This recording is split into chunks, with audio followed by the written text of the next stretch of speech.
We all have big dreams, but far too often we never give them a chance to come true. Well, that all changes today. Welcome to Just Keep Learning, where we'll help you develop the right mindset, be more productive, and learn more effectively so you can accomplish anything. Here's your host, Justin at Just Tries. All right, let's go. This episode is brought to you by our newsletter, actually, the Just Keep Learning newsletter. I know it's a way that we're having a huge impact because people are sending us messages about it, and it's to help with creator business, but also the mindset that helps with any goal, really. So whether it's for you or a loved one, helping people succeed in this area is our life's work, so be sure to check it out. And just a side note, it's most beneficial if you actually reply and ask questions in the email, because then we can make sure that it's custom fit for you. Who knows, you'll even maybe get some of your own questions specifically answered in solo episodes or other issues of the newsletter. And you'll get an edition every Wednesday. We're also going to do a ton of giveaways there. So if you haven't joined yet, be sure to sign up at newsletter.justkeeplearning.ca. Now, our guest today is a true inspiration for anyone who lacks the confidence to carve their own path. She's overcome many odds and statistics to become an entrepreneur, coach, and successful creator. And today she shares incredible stories about grief and loss from her own life. And she also shares inspiring tips about overcoming challenges, building a mindset foundation for our own goals, and gives some tangible tips on starting your own business, as well as how to go live as a main content pillar. Please welcome to interview 52, my good friend and fellow content creator, Shri. All right, I always love to say thank you first off, because in this creator economy, this creative space, we're all so busy, and I appreciate that people have to really take the time out of busy schedules to do something like this. So A, thank you, and B, I always like to give people an opportunity to introduce themselves, because similarly, in the space about being busy, we also have so many things said about us in terms of articles or posts, or we try and create a bio and it needs to be like a certain number of characters. So I always love to ask guests, who are you and what would you say it is that you do? My name is Shri, and this whole journey started because of my daughter and wanting to leave a legacy for her. When her father passed away, he didn't leave anything, not even a video talking to her, and his family disowned her. So I looked at that example and said, I'm not going to do that. I'm going to leave something that when our daughter looks back, she has something to show her children. And that is when I started a business and realized that, hey, you need to get testimonial videos, which led to hearing the journeys of the entrepreneurs. And that's how I started my first show on Instagram 3 years ago. Fast forward 1 year later, I started a second business helping entrepreneurs create videos that help them make money. And that is the journey of using not just these short form videos you see on TikTok and Instagram Reels, Twitter now, Facebook. It's also live streaming. I know some of you are listening. You probably have somebody that you enjoy watching on YouTube or Instagram or TikTok, and there's something about them that attracts you. Well, there was a lot of work before that show was put together, and I learned that the hard way in my own journey. And so now I'm helping others be able to do that. Plus, the live streaming shows help me start an agency where we do all of the back end work, meaning like getting the guests, putting the questions together, getting the graphics ready, turning the audio from the live show. Even when you go live, there's technical difficulties. We take care of all of that. So this all just started because I wanted to leave a legacy to my daughter. I love the idea of live. I've done live shows a few times. I've never done them near to the consistency that you have. You're really an inspiration and like a role model when it comes to live specifically. And I think I've shared with you before that I will get back into doing lives. For now, I'm kind of like in my 80-20 space of what's working for my show and my audience, but I really love live and would love to add that back. When it comes to legacy, that's something that I didn't necessarily know you were going to mention. And referencing your daughter in connection with lives or creating content in general, one of the tips that I give people who are struggling with camera shyness and stuff is that what worked for me was specifically creating as if I'm talking to my daughter, in that, like, heaven forbid something terrible happens and I'm gone, she can see that video. And so every podcast I produce, every piece of content, I pretty much put it out with the idea that I'm speaking to the camera, but I'm really speaking to my daughters. And so I definitely vibe with that is an understatement. But I know that it's a bit deeper for you in terms of creating that legacy and some of the things that you've gone through. Was that something that you had envisioned as part of your why becoming a creative? Has it always been a big part of your purpose, or was it something that you had to develop once you started going into entrepreneurship and business? Ooh, this is a great question.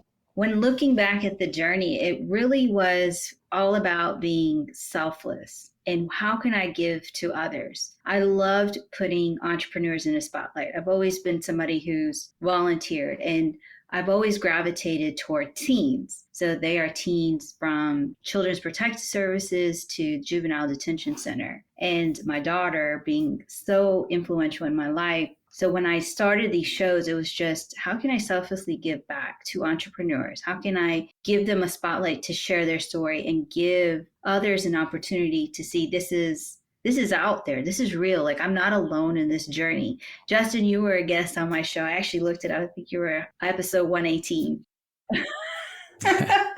That's awesome. Going back, when I first started, I had no idea what I was doing. I really had no idea. My first 50 lives sucked, but I always showed up for the guest. It was through the journey that I realized I am a creator. I am somebody who is paving the way for others in this journey, in this space of live streaming. Because when I started, we were in the middle of a pandemic. So nobody was there talking about how can you turn this live streaming show into what can be a course, what can be a gateway of converting people to clients. When you have a launch of a product, like I'm about to launch a product, you use live streaming as part of this strategy, but all of this was still really new. It was a year later that people started talking about it, but in the beginning it was really limited and you didn't know who to go to. So to answer your question, it first started just wanting to help others, and then it turned into teaching me how to be an entrepreneur.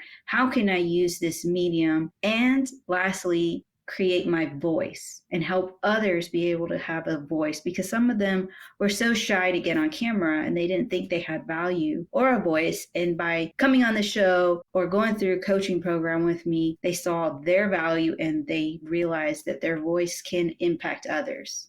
The idea of being able to do all of that to leave legacy, and you mentioned your daughter, and I know it was pretty quick, but you mentioned the fact that there weren't other people in her life, like her father, leaving legacy for her, that it was something that you felt like you needed to do. It would be a rhetorical question to ask if that was a difficult thing for her and for you. Of course, it's not easy. I suppose a better question is, what is that legacy that you are trying to leave? And do you think that it's working a bit?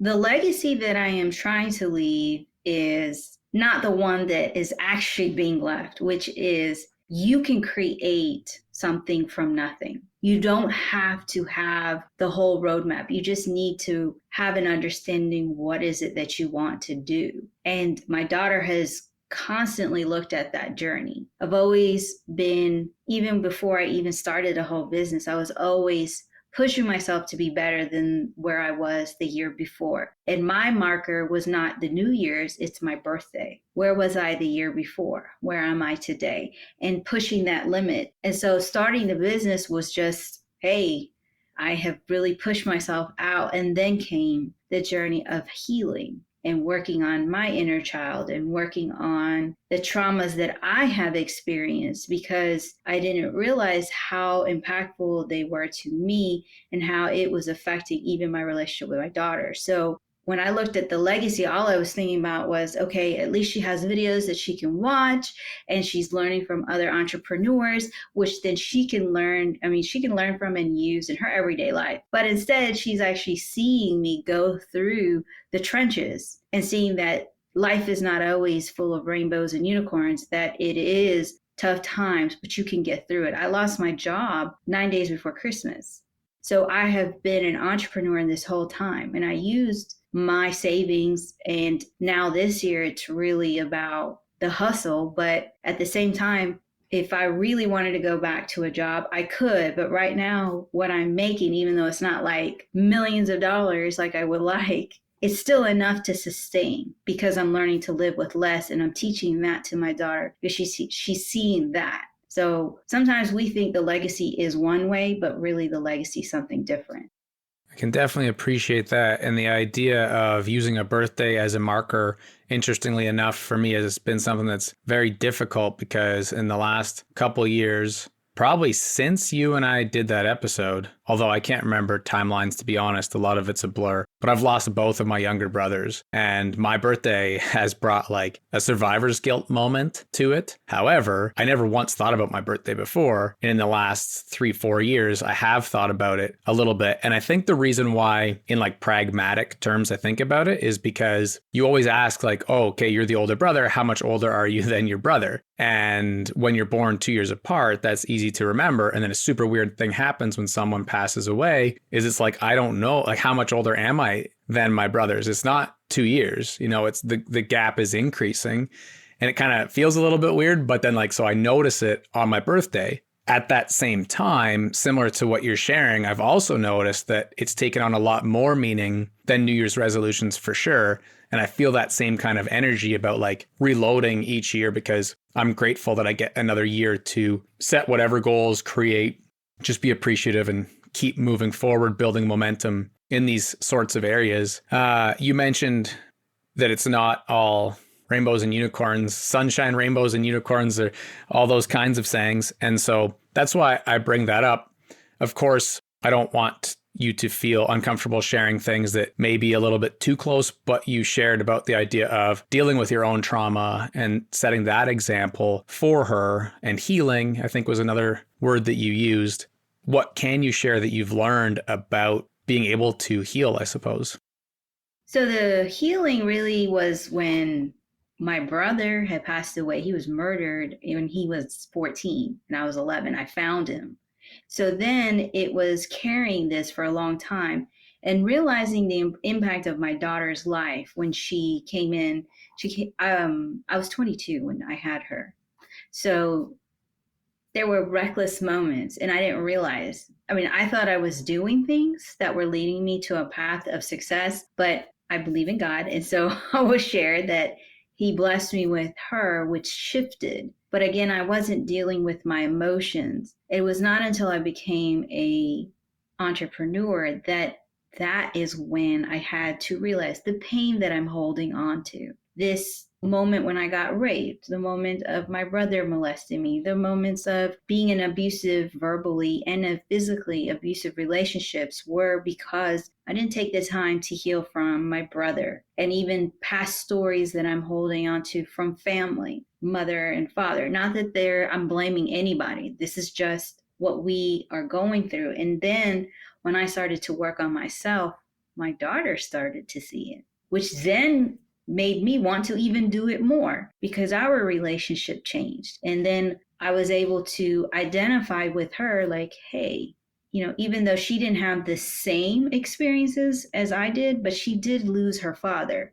And she did have to, and she never really had a relationship with him. So I wanted to change this family story, which is my father lost his father, I lost my brother, then my daughter lost her father. So I was just like, maybe we could change this and go through healing and do some things differently. And I'm more open to getting her the right help, getting her get to work with a mindset coach, just like I'm working on myself consistently. I want her to do the same thing because we don't have the same experiences, but we are facing something. We're carrying pain, and it's carrying into what we do. So trauma happens to us, but it's up to us to decide if we're going to allow it to carry for the rest of our life, to hold us in the place that we are. This is one of the common things that come up when I'm coaching clients. Well, I don't like the way I look, or I don't think I have value to share, or what if somebody says something? And when you go back and ask and dig deeper, you find out there's something that happened to them, somebody said something really mean or something of trauma happened and it's surfacing. And sometimes they don't realize that that's the reason. And I remember I was it was a challenge with Myron Golden, who's this coach that many know, and he helps you create offers and make lots of money. But one of the things was that day I was on, and I believe it was the day that it was my brother's birthday. And I was asking him a question. I just said, how do you handle the days that you are not motivated? And then he said, the one thing he said was, you have to learn how to work through it. And he's like, why do you ask? And I said, well, today is my brother's birthday. And I started bawling. And he's like, that pain that you're holding on to is the reason why it surfaces more than you want. And that's when I identified this is a pattern that I have. When I feel a pain, I find excuses. So for anybody who's listening, if you've faced something in your life and you haven't faced it, like really walked down that memory, and you have to do it when you're ready. That's when you'll realize how you can get past it, how you can work through it. And then you will notice differences in how you react to it. What if it's a test that you have, or maybe it's a project, or deciding to go out and take a chance on yourself on a decision that may be against the grain of what your family wants you to do because you believe in yourself. You're not going to be like, okay, I'll just listen to what everybody else is saying. No, this idea is really good. This is it's going to make me money. It's going to take time. That's what I would share, that trauma has been a best friend of mine, but at the same time, it's my worst enemy. Which is super powerful. I just interviewed Joe Dreams recently, who talks a lot about the idea of pursuing your big dreams, manifestation, and showing how to put yourself out there by overcoming shyness. I know a topic that you're really interested in as well, and that you've helped a lot of people with. And I bring that up because I'm pretty sure in that episode I said that this was definitely one of the most powerful moments we've ever had. There's going to be a lot of ties for first place because our guests are just always incredible. But that last few minutes of you sharing that, I think, was extremely powerful, almost to the point where I want to take just a second to just kind of reflect and pause, because as a podcast host, I know that you never know where a question's necessarily going to head. You're not in people's minds. And it's almost impossible at times to fully tune in and listen and not be thinking of the next question or kind of okay, how do we build this out? And that's one of the things that I'm really trying to work on more on the artist side of being a podcast host is how do I just listen? And so I was very much just listening. When you listen that intently, it can be distracting in a very positive way. You really brought me into that story. And had you not, then I would have asked a follow-up question can you give us an example? And so you just did an incredible job of giving an example for something that really connects closely for me. And that's that one of the schools that I work in is a school for pregnant or parenting teenagers. It's called Uville Center. And I've often had conversations with kids who are trying to work through very similar things. And it's incredible how you can see some people go through something as severe as being raped or having a child from sexual assault or, list terrible circumstance and situation they've all applied at some point with youth that I've worked with, and they all respond differently to the point where some can talk openly about it. Some almost don't even remember, and it's their counselors that have let me know kind of what they're struggling with, and they almost can't even share things at all, or certain books or movies might be really triggering for them. And so I guess one of the things that I love bringing up for people is how Gabor Mate shares that our trauma is not the act that happens to us, but it's how our body, our mind, our gut, and our overall being connected to that trauma. And it's going to be unique for every one of us. And I'm saying that kind of just in reflection of that really helpful story that you shared and experiences that you were opening up about. If we were keeping that school for teen moms in mind, is there anything else that you would share when going through those difficult times and really not believing that you can come out the other side before we get into, some of the more business and practical things around being a creator? I would say that when you don't deal with your trauma, it actually gets stored in places of your body. And that's like a deeper sense and understanding of how trauma works and energy and healing. And so when you're carrying this for so long, it affects you. When you are pregnant, it affects your child. When you wonder why your child is acting a certain way, the question that always comes up when I was going through my healing was, what was your mother feeling when she was pregnant with you? It makes me go back to what I was going through when I was pregnant with my daughter and all that she was feeling. And so I'm always like, I wish I could change it. I wish I could go back, but we can't. What we can do is take the time to understand, what are we feeling? Where are we at? And know that in 1 year, it's not going to look like this. I have had major breakups. I have been put in places where I didn't know if the next day I was going to be living. I was in situations where everywhere I turned, my ex was there. I mean, I always thought this is just not going to get better, but I always had voices telling me, which are my friends, which is also family members, it will get better. It will get better. And so that also goes back. Who is your circle of influence? Who are the people you're surrounding yourself with? Are they encouraging you, or are they discouraging you? What are you listening to? What kind of music are you listening to? What are the books that you're reading? What are the podcasts that you're listening to? What are the videos? Because you are on TikTok, you're on Instagram, you're on YouTube Shorts, you're on Twitter. What are you looking at? Are you looking at all the stuff that your friends are talking about, or are you looking at, which some may call boring, because I know at that age it's a little bit boring, but Tony Robbins and Mel Robbins, Gary Vee, or anybody that's just saying, hey, this is just temporary. Actually, this is your ticket that's going to help you later in life, because when you go through it, you're going to be able to help somebody else, and you're going to make a huge impact.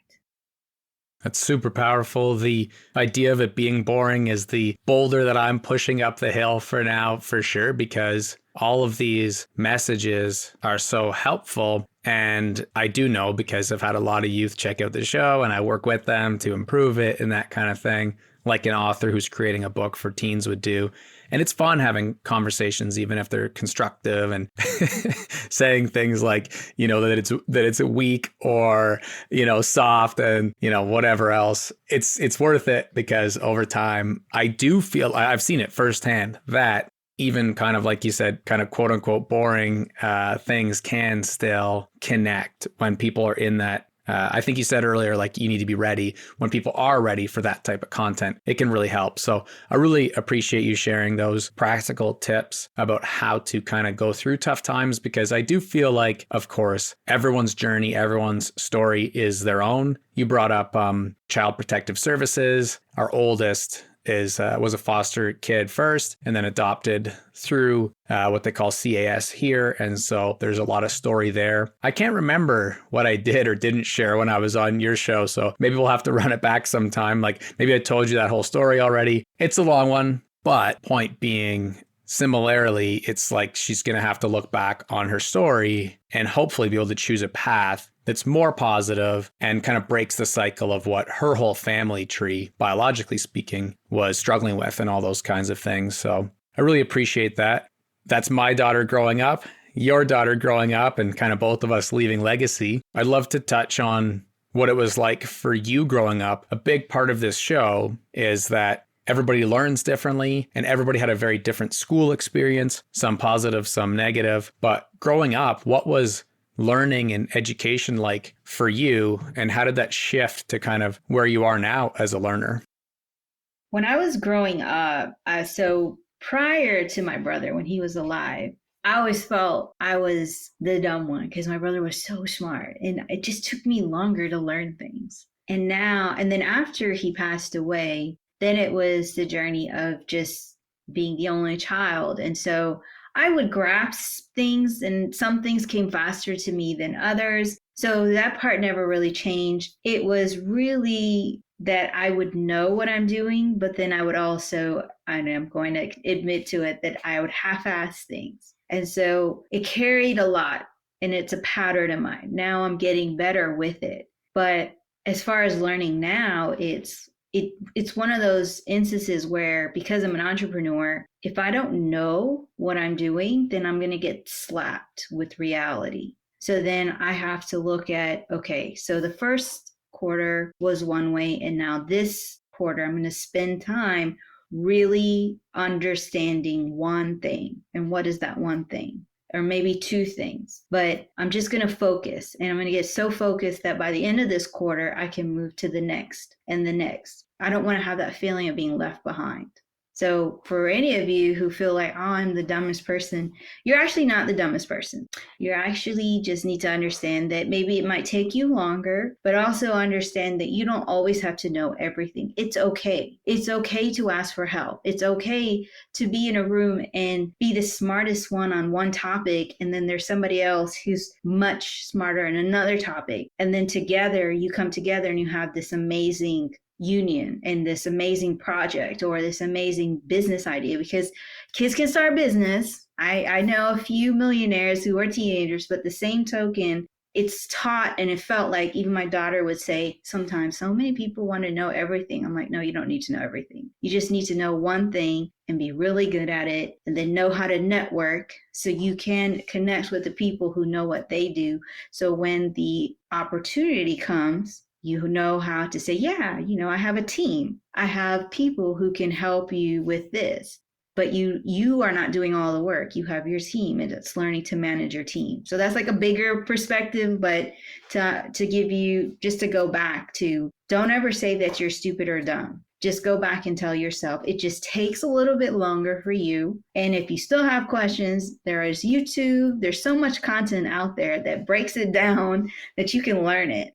So you said that you can start a business and that you know some teens that are millionaires. That's such a really interesting topic. I see some teachers like hiring guest speakers to teach their whole class how you can start a business or how to start a side hustle 101. And then also all the way on that far end of the spectrum, like you need to go get a safe job in the government or in a cubicle that has benefits and like a long-term contract and possibly retirement plans.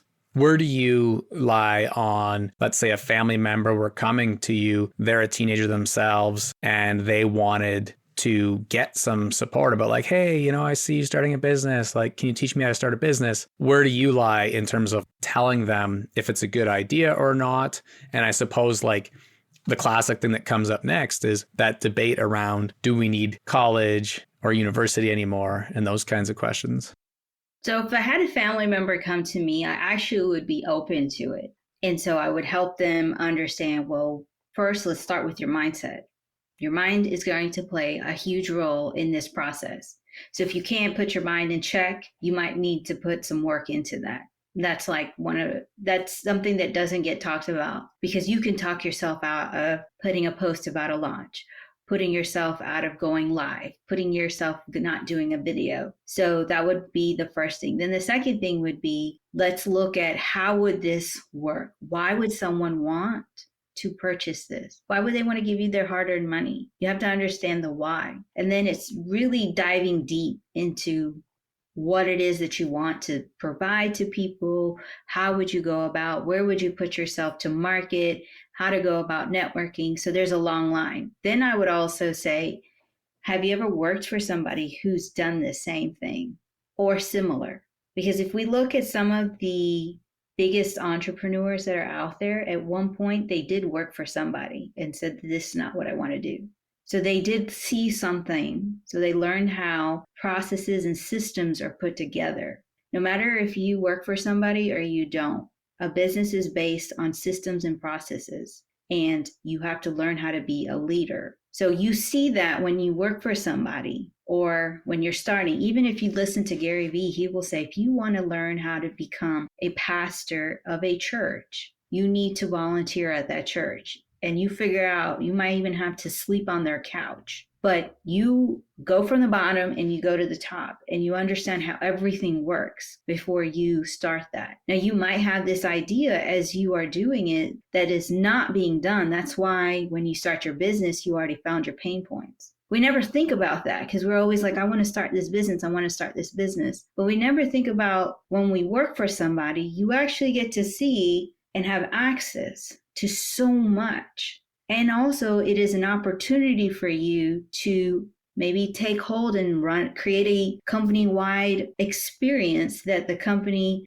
it's one or two things. They allow you to take the rights of it and run with it, or they take it over. But then you ask in return for cred, because guess what? Now you can take that to market and say, this is what I was able to do. We never think about those things. It's always about, let me start the side hustle, let me get this. But I actually am the type of person who's like, work for somebody, see what's going on. What are they not doing? What are they doing? How can you do it better? Is this something you want to be doing? And then if you do, then create it. Get people on board and see if it really works.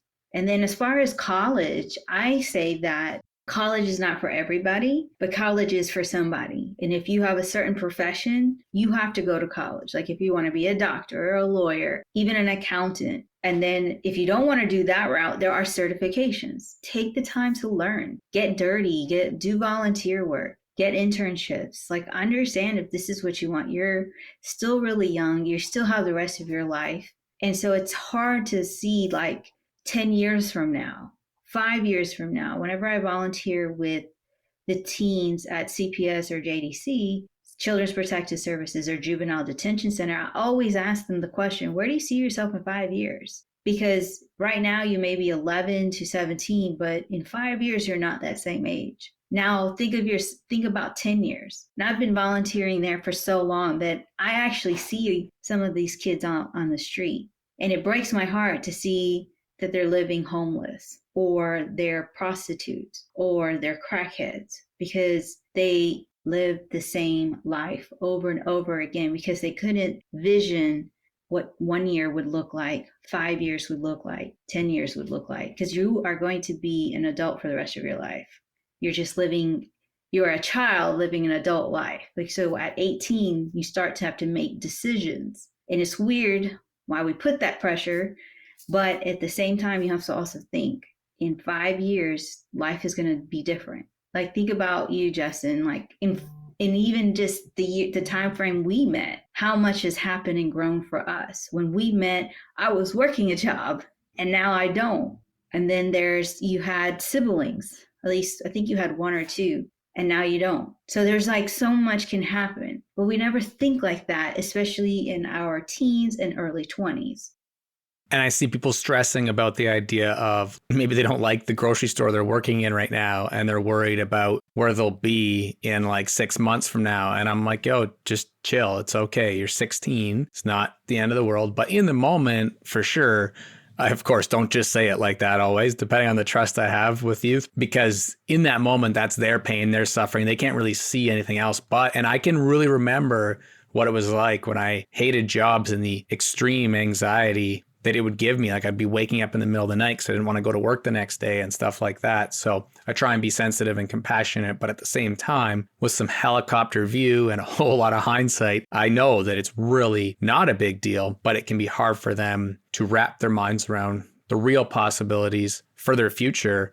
I was writing down, as I was talking, a little diagram with a teen today who she is actually helping young readers learn to read as a volunteer opportunity she's doing. And it got us talking about her own skill development. And I was sharing that it's always a chicken and an egg problem between confidence and competence. Like you can get good at something if you have enough confidence to try it. And then as you increase confidence by trying it, then you can get better at it. And it's like this positive cycle. And it works in reverse, like a negative cycle. If you don't try something because you don't feel confident, then you're not going to increase competence. And it can work really negatively too. And it's this weird thing that I literally developed on the spot today, thinking about like we can turn that in a positive way or we can turn it back in a negative way. And to bring it back to what you were saying about JDC in your case, that's another connection that you and I have because I spend 2 or 3 days a week at the JDC here. In that case, most of those youth are serving probably somewhere between 5 and 7 years. So the 5-year question might be a little tight, but in 7 years from now, when you get out, what are you going to do is obviously the big question that we're trying to serve them all with in terms of helping them in their future, like any high school teacher would. But in our case, it's like a lot more, not serious, but specific in terms of clearly life wasn't working for you from 0 to 14 in whatever way it ended up going down. How can we from like 21 or 22 for the rest of your life pave a path for you? And I have to say that sadly, like your point about seeing them on the street afterwards, I don't know, somewhere around at least 9 and 10, like 90% of them go right back into living a life of crime or drug abuse. And it's so difficult, even after like trying to help them every day for 5, 6 years. Yeah. If we were to like bottle some things that we feel like we could give them that might help or give some hope at least, what are some things that you've had success with being able to show them maybe? So one of the things is understanding that in the confined unit, the 4 walls that you're in, if you're a JDC, CPS, and even at your age living at home, you can learn these things, but it's when you get out into the real world. So for those who are in JDC, CPS, after they get home, then comes guilt, then comes ridicule, then comes judgment. And so that is the moment where you have to realize that is the reality of what your family and friends know of you for the last 5 years. They don't know that you have actually done the work. So when you actually live it, and it's really hard, especially if you're going back to where these are the individuals, your friends who you rolled with are there. It's hard to say no, because the first thing they're going to say, well, you forgot about me? Well, we're not good. You're too good. That happens. I mean, I know people who they're not superstars, but they came from the ghetto. They came from the hood and they made something of their life, and they have 6-figure earning jobs and they're taking care of their family, and they get the same comments. What, you forgot where you came from? You forgot that you came from the hood? No, I didn't forget. I just don't want to go back there. And that's just not where I'm at. So that's like one of those things. And I always talk about mindset, because as you were talking, I remember my 16-year-old, when she got her first job, we urge our children to get jobs. Even as children, we want to get jobs, but we don't understand the stresses that come from having a job, the expectations, the boundaries, all of that. I don't feel like, even as a parent, I don't feel like I really prepared my daughter enough for that. So when she entered the workforce, she wouldn't be complaining all the time. She would say, you don't understand.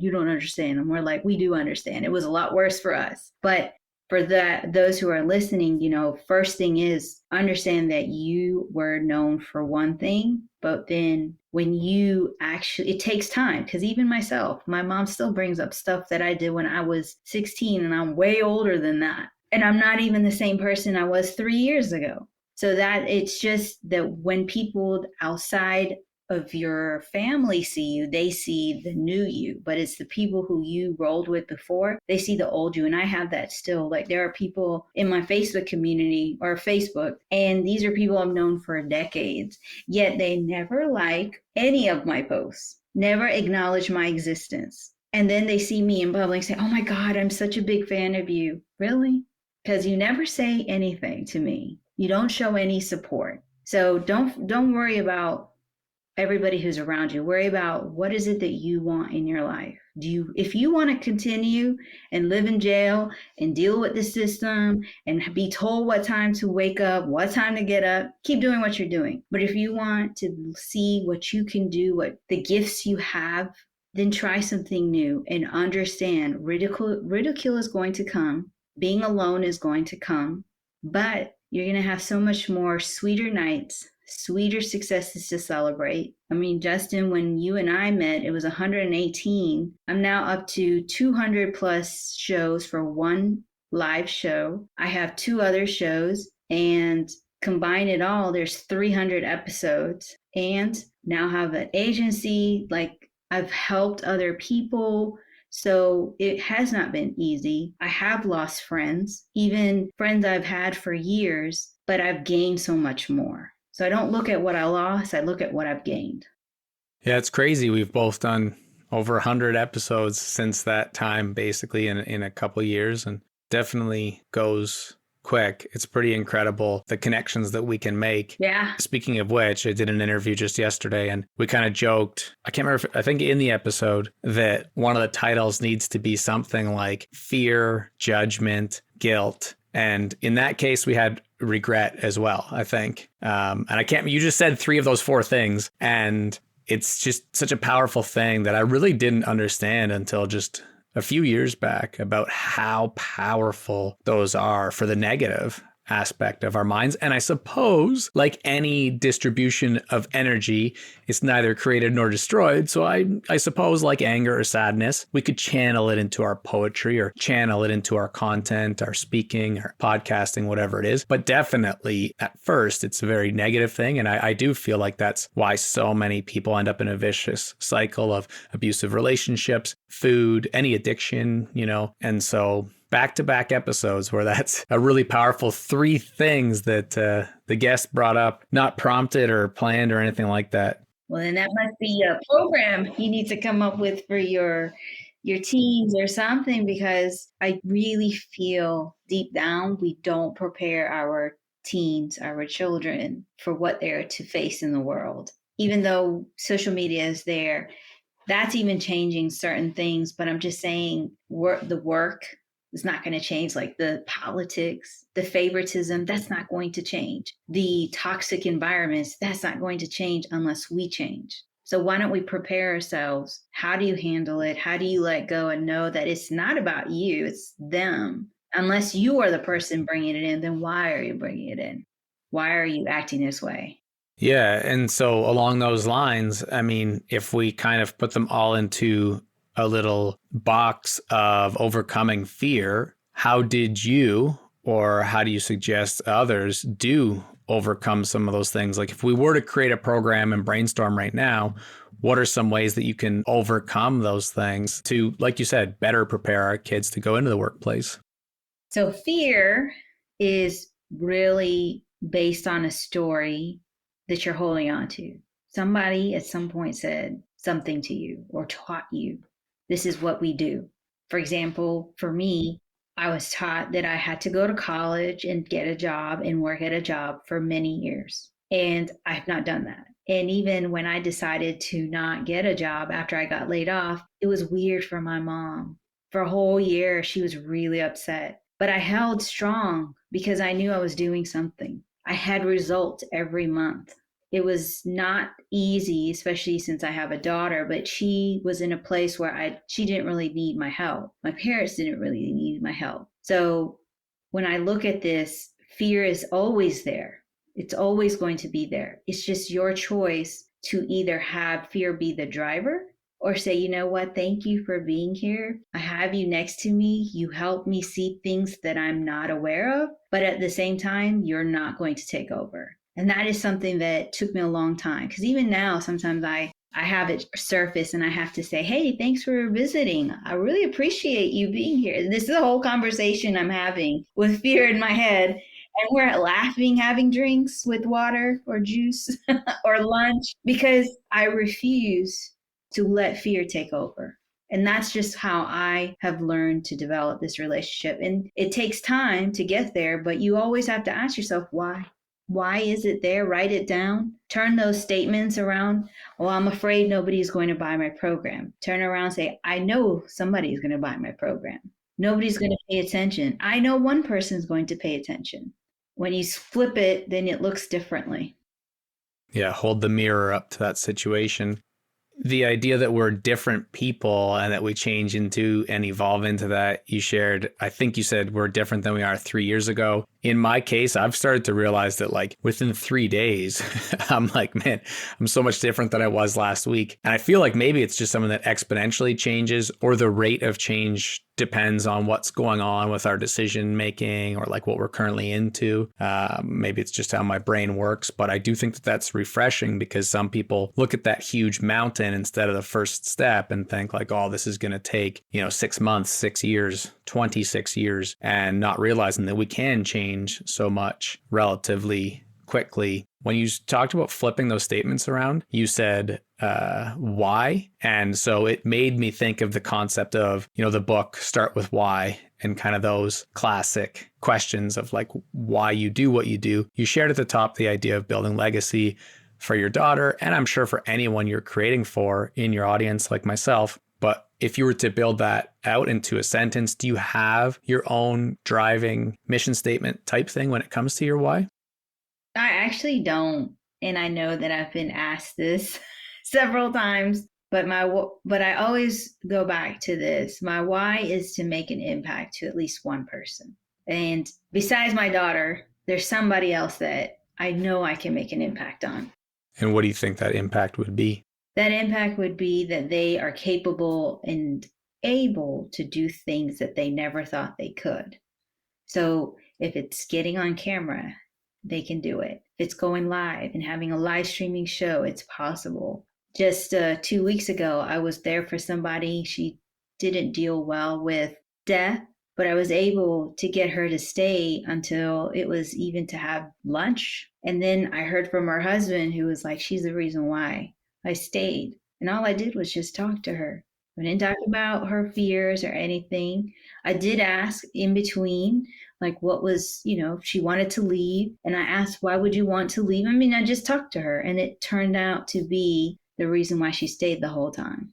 The idea of creating a safe space that allows people to find those next steps for themselves, I think, is really special. So I'm sure you're helping way more than one people. And when it comes to helping people, I know that you do that through coaching, consulting, content creation. Feel free to mention anything about those, aspects of the business that you create. But I want to make sure, at least on this edition of Us Creating, that we talk about your show, because that's what connected us. It's such a big pillar, I feel like, of what your media properties are anyways. So you did mention a question that I naturally would have asked, that you're up over 200 episodes now. Why did you get into creating that show? And in a macro big picture, like, what have you learned from getting up over the 200 episode mark, which is a really special thing that I'm sure you've given yourself some pats on the back, but like, you should give yourself a lot more pats on the back, because like, you're in the, below 1 percentile for sure in terms of podcast creators now.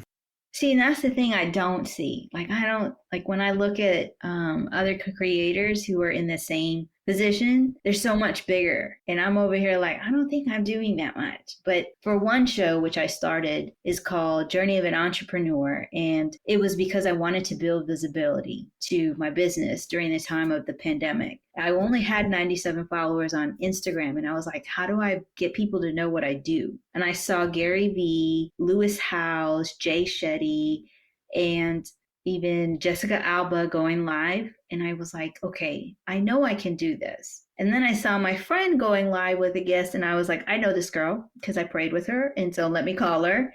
And she gave me a few tips, and I started going live. I actually asked 9 people. The 10th one said yes. So I started going live every week with a guest who was an entrepreneur. And through that, I learned what I was missing as an entrepreneur and realized the importance of investing in myself and the importance of why, when you look for the right coaches, you are able to grow even faster than just learning by yourself. And then because of live streaming, I was able to start a second show, which is called Sip and Chat, which is only on LinkedIn. It's usually in the evenings on Tuesdays at 8 p.m. Central Standard Time, 9 p.m. Eastern Standard Time. We bring on guests. We talk to them. We have a beverage of choice. And this is on LinkedIn. Then I have a third show, which is on Wednesdays, and that's called the Backstage Experience. And that was because when I met my co-host, when I brought him on my show on Instagram, he was like, okay, wait a minute. Let's do a pre-show to the real show that's on LinkedIn. And so it's 3 of us that go live every Wednesday. And I had a 4th show, but we're on hiatus. It's called the Friday Roundup. So when you were talking about fear, these are topics that we talk about. So all these shows came because of one show. And in total, it really is 300 because you add everything up. One show has close to 60 to 70. Another one is at about 48, 50. And then the other one was we were there doing it for a while every Friday. So I've got quite a bit behind me. And yes, it does put me in a different percentile, but it also shows me things that I need to work on and get moving on, because I have live streaming shows, but I don't have a podcast yet. I've helped other people create and edit and upload their podcasts. So that's just something for anybody who's out there listening. You don't have to have it all. You just have to have a drive. You have to have the willingness to keep going. And you never know what can happen when you put yourself out there. I became a published author in my 4th episode of going live. So I'm an international best-selling author. And then I also have been able to learn how to do an intro, a proper intro. I learned how to do launches, sell. Just so much came from it that I didn't realize could come from it. And from it as well, I have created a Facebook community. It's free, where I help entrepreneurs get confident on camera. Even if you're not an entrepreneur or a budding entrepreneur, or you just want to get better at public speaking, being able to present yourself. Think about what's your future? What do you want? That's what that group is for. And then I also have an agency where my team and we take care of the social media management, the live streaming, the podcasting, because I have been doing this for so long and I do this almost every day that this is what I know how to do really, really well. Which is a lot. And it makes me think of a few follow-up questions that I think could be really helpful to people who are maybe thinking about starting their own show, but are hesitant and sort of on that fence, so to speak. I love, one of the things I do, and I've gotten a lot of compliments on it from previous guests, is create that blog post from episodes. And I know like Joe Rogan, who has arguably the biggest podcast in the world, doesn't even have a website. So I appreciate that it's not something you need as part of creating a podcast, but it's become part of our brand at JKL that we create a blog post that takes like a little bit of time and energy that goes into it. And one of those sections is always like a kind of practical bullet point listicle of ideas and things around a topic. And so if someone were going to create their own show, then it'd be really good to kind of like hit on a few of those things. You already mentioned a couple of them. But before we talk about a couple others, I just wanted to ask, why do you feel like you have multiple shows as opposed to creating the one show and just creating more episodes? I have 3 different shows. Well, it was 4. So one show is my flagship show, Journey of an Entrepreneur. It literally is asking the question about this entrepreneur, giving them that spotlight. And if I know they have a launch coming up, I'm actually pretty good about getting them like, hey, let me bring you on and let me give you that spotlight. And then Sip and Chat came because my co-host, we just got along really well, and the vibe is there when we go live, and it's just a late night chat with 2 people and another guest, and it's adults. We just are laying back because we don't want to watch TV, but we don't mind some good entertainment on LinkedIn. And then Backstage Experience was just an opportunity, just, hey, let's get up on Wednesday and just share our thoughts about video, live streaming, life. And then when it came to the Friday roundup, that was more of just us showing a different side of, because on these other shows, we do talk about personal and mental health, but it's not in depth.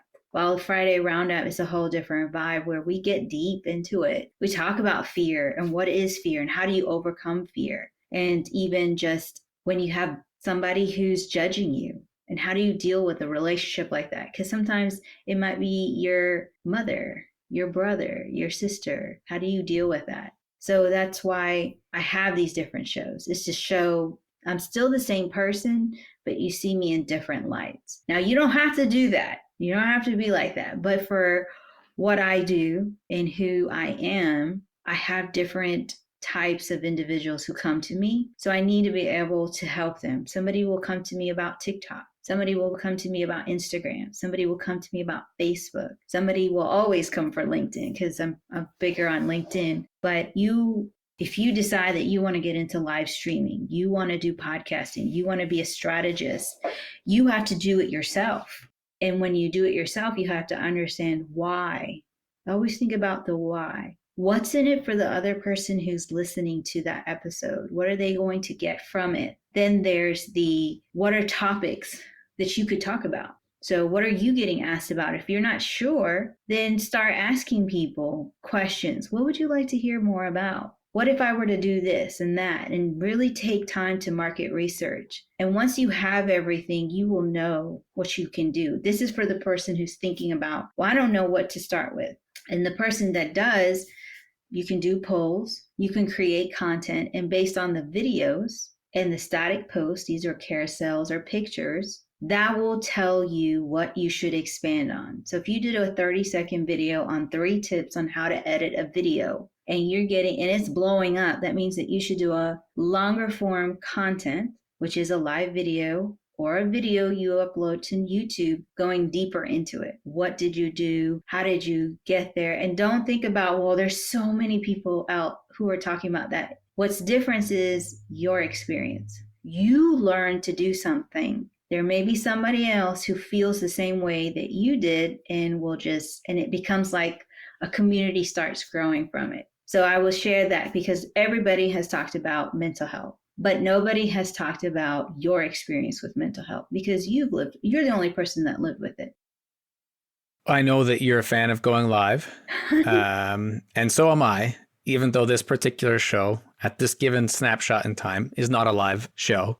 I suppose if people are going to start a podcast, they're like, hey, I'm all in. I do believe in the medium. I want to create a show. I need some of your help. Should I do it live? What's your first reaction? Always. And then why? I go back to what is the customer journey? And in the last 3 years, we have wanted to purchase working with coaches or products. But then in the process, over the last 3 years, people have got burned. So now they're more hesitant to make the investment. And it doesn't matter if you are 13 years old or 75 years old, you've got to understand that the journey of the customer has evolved. So you need to give them more touch points. So if they found you because of your post, which is why I always go back to a video post, a static post, now they're in your ecosystem. They're checking you out. They're checking out all your content. You've done it too. You've like binge watched some of the videos. You're like, oh, this person's really good. Then the next thing is now you see that they're going to go live. You know what? I want to check out this person. I want to ask them questions. I want to see what they're about. And I want to see if I can work with them. And you may not work with them right away. It may take you some time. And then if you know they have a podcast, you'll check out their podcast. But if they go live all the time, you always are going to check out all their live shows, ask them questions, and then you'll say, you know what, I'm ready to work with them. So think about that for yourself and think about that as the future customer that you want to get. And this is why I always say live streaming. It's also out of 93% of video marketing, 26% have said that live streaming gets you better leads and better conversions. So this is why you want to add that as a business owner, or even if you're just a advisor, counselor, think about how can you get to even a larger audience. They may not come to work and pay with you, but it could also open doors to public speaking engagements that are paid so that you can speak to their teens. It's just thoughts, because the decision makers aren't always going to be the teens. It's always going to be the adults who are paying attention. And so even if you're targeting teens, you always have to remember there's always a decision maker above, and that is an adult. And where are they? They're located on LinkedIn, Facebook, Instagram, and they're watching. And they're lurking. When we call them lurkers. You always have more lurkers than followers, let me tell you. Yeah, probably like 100% more. That's why I said live streaming, because you want to draw them to all your other content, but you first have to get them through posting. I love it. You and Hey Stephanie Lou that I interviewed a while back in the early days of the show would get along so well. And I get along well with both of you as well, because I completely agree. I feel like for me, I have a few different live shows that will exist.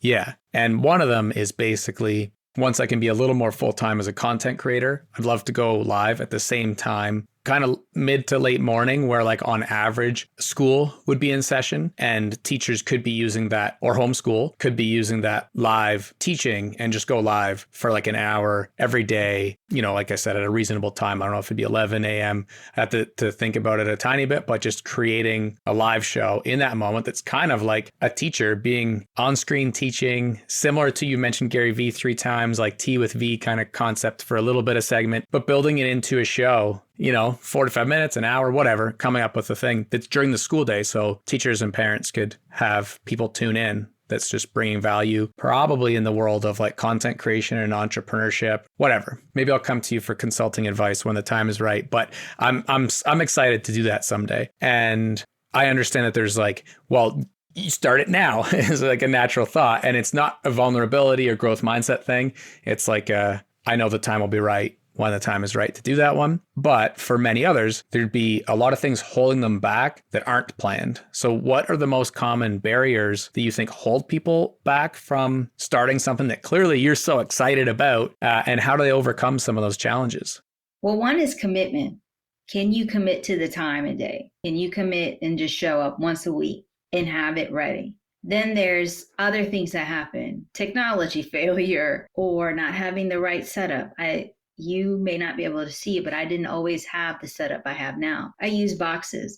I used a hair globe. I mean, not a hair globe, a snow globe, a jewelry box, a ribbon, and a hair tie. That was my phone stand. Like, I made it work with what I had. And sometimes we get caught like it has to be perfect. I can't afford to go and use platforms like Wave or Restream or StreamYard. Well, there's other platforms that are free, which are called Instagram, Facebook. You can go live there. And in TikTok, you need 1,000. Just get to 1,000 followers and then go live. You've got to start somewhere. When you're ready to start, you start and you decide, I want to bring a guest, and then something happens. Well, look at why did they forget? And then look at why did they, and what was their excuse, and make sure when you talk to people, don't have that same person type of personality. But you can always go live by yourself. Always plan for things to go wrong, because technology will always fail on you at some point in time, but always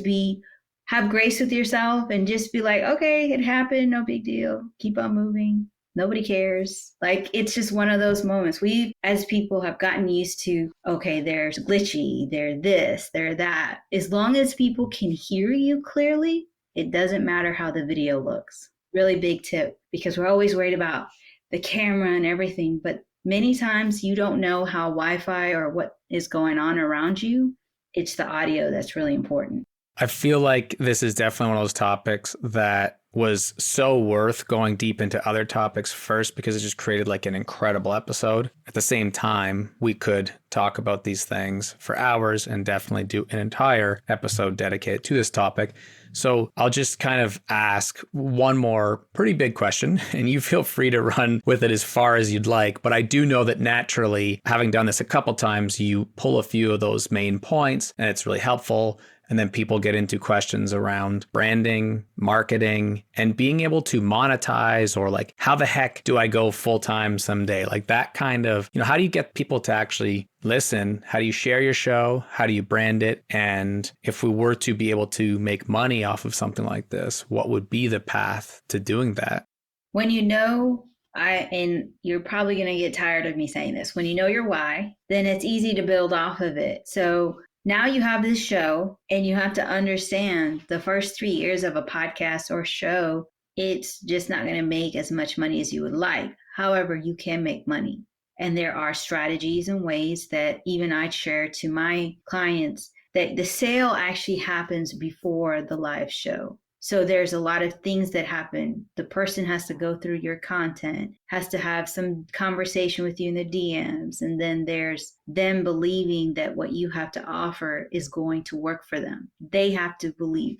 Like, we forget, we may have this amazing product, but if they don't believe you can help them because they haven't seen you go through it, then they're not going to make the purchase. And so that's like one of the things that you have to show all the time. Show the behind the scenes, show your journey, show how you put things together. So when you get ready to make an offer, then you can. Also, when you want to work with sponsors, think about this. Sometimes you're not going to get sponsors right away because they are like, well, why? But you can say on a trial basis for 6 months, let's see how this goes.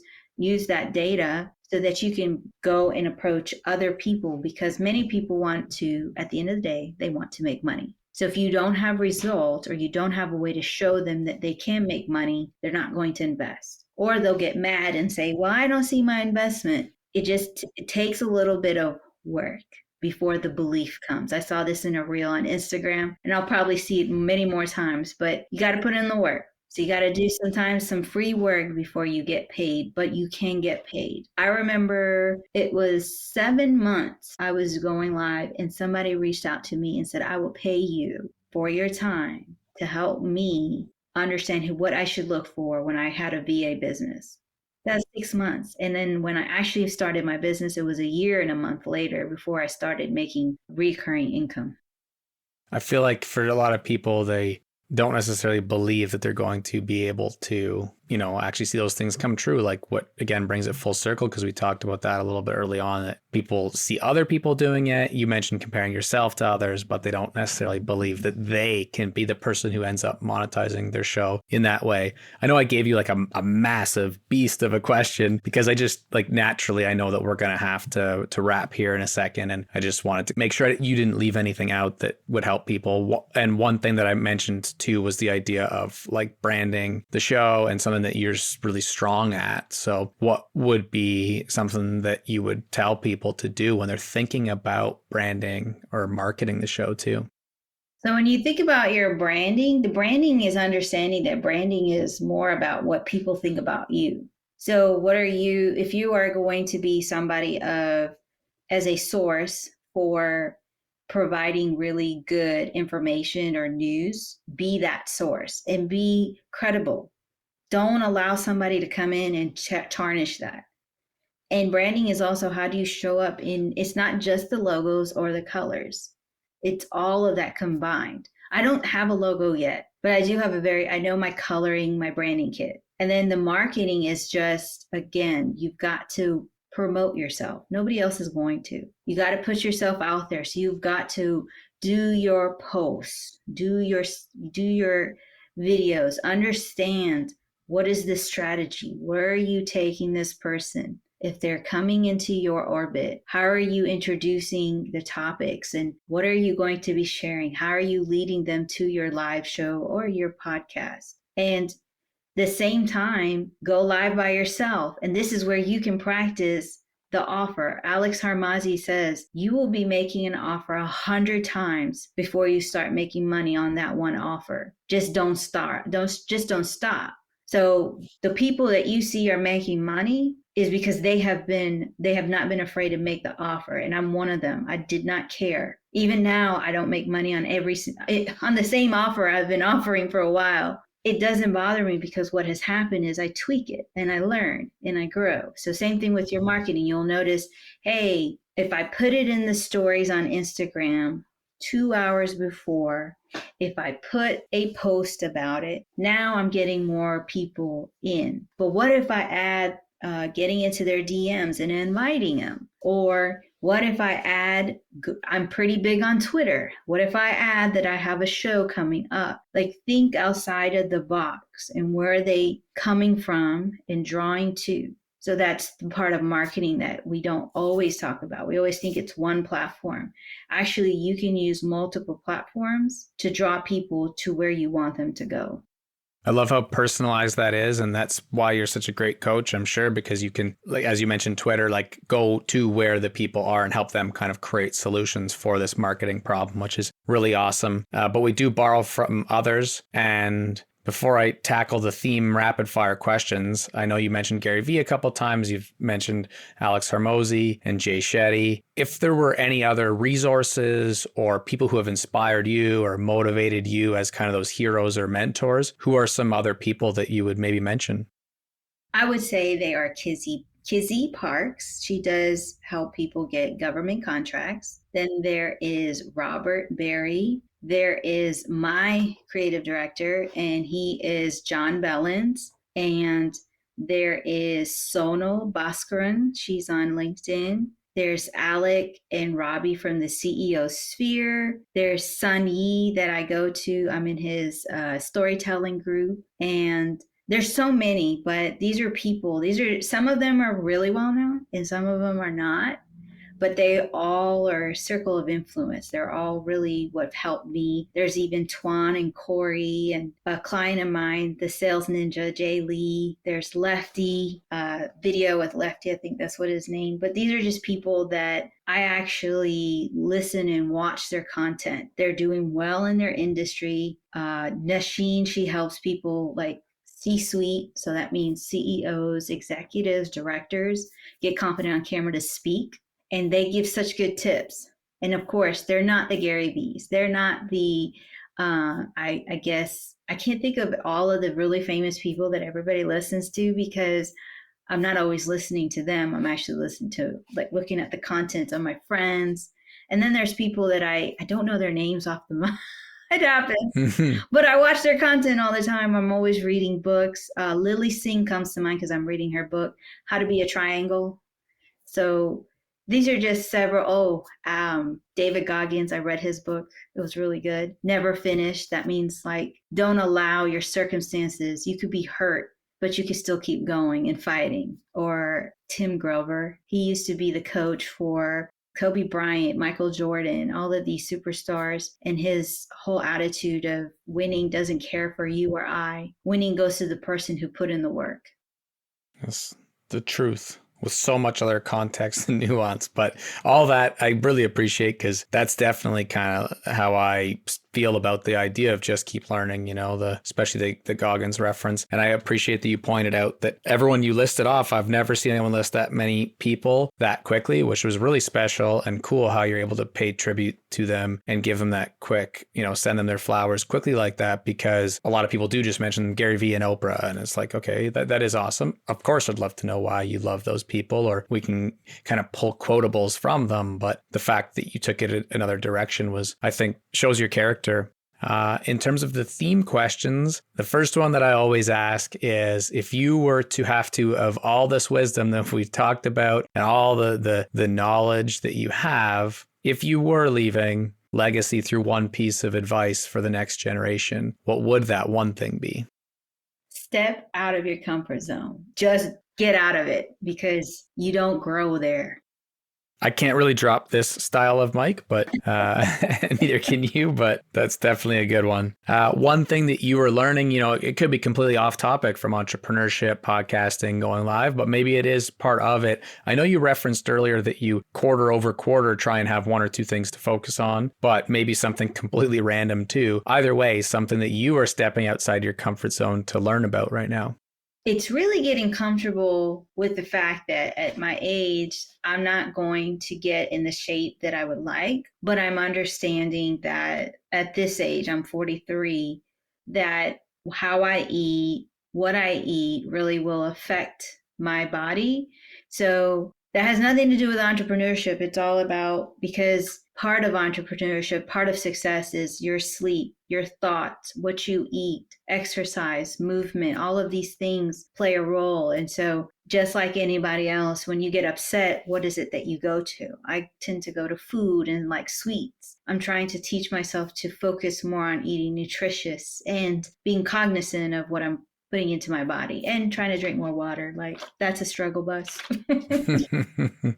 Yeah, that's a good one. Well, I'm cheering for you for sure. And I'm here if you ever need to chat about it. The final one, before we talk about kind of your own resources and contact, is just, if I were to flip the mic to you, you've already asked me questions before on your show, but if today in this moment you had a question for me that you thought may help my audience, or something along the lines of these topics we've gotten into, what is a question that comes to mind? Looking back at your journey, at one point in your life, did you realize that you knew that you had this gift of being able to connect with others, especially those younger than you? Do you know if you've already asked me this? I can't remember. I can't remember if I did.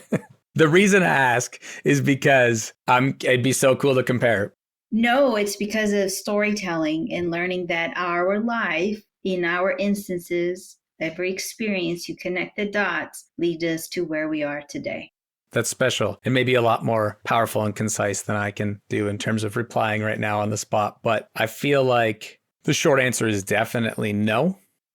One of the things that's been a theme of this episode for sure is the idea that in hindsight, it's kind of easier to look back at these life lessons and to put myself back in the shoes of a teenager and try and have empathy for what it was like. I can very much remember what it was like to have panic attacks for different reasons, like fear of death or, not wanting to go to work or super random things that I still don't know why they happened, but not be able to do anything about it. Whereas now I could handle it. So I think similar to that, looking back, my answer would be no. And maybe I'm just starting to realize that I have, I don't know if you said ability or something, but to connect with people. Like, I don't even know that I fully even realized that until people like you just asked me that question. Like, I guess I'm still realizing it. But when I look back, I do see many moments where like I was chipping in, helping people in foster care, or when I was in the 6th grade, I used to volunteer in a daycare for like pre-kindergarten kids. When I was in the 12th grade, I was coaching 7th and 8th grade sports. And then when I was in university, I was working with special needs kids as a one-to-one so they could just go to day camp.